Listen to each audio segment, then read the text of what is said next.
好，来继续来到宜兰的五吉乡，嘛是重灾区。讲昨一天累积的雨量超过400毫米，无怪嘛做大水。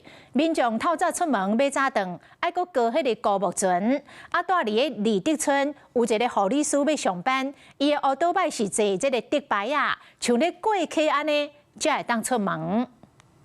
一个女子坐伫乌倒摆的顶悬，铺伫水边。详细看，下面的摆啊是用柴棒，也有空杆仔做的。原来伊是一个护理师，赶要去病院上班。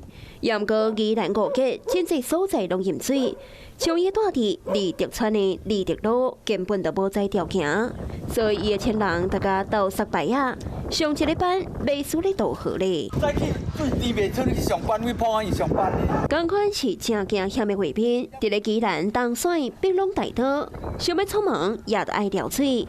民众出门阁爱顾船啊，笑讲这个速度，打早顿8顿的拢变中昼顿啊。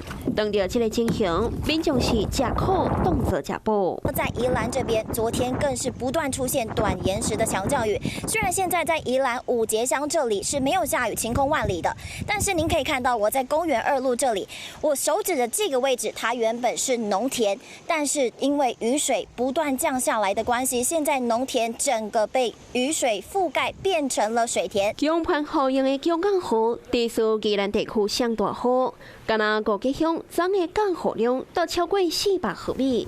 宜兰真侪所在也拢传出着灾情，伫五吉乡的后围村上啊卡庄嘛淹甲真凄惨。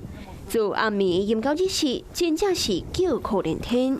即马敢若希望雨会当紧停，通好互民众赶紧恢复家园。 Hello， 我是主播王韵竹。想要抢先掌握最及时的新闻资讯吗？赶快订阅、按赞、开启小铃铛，随时锁定华视新闻 YouTube 频道。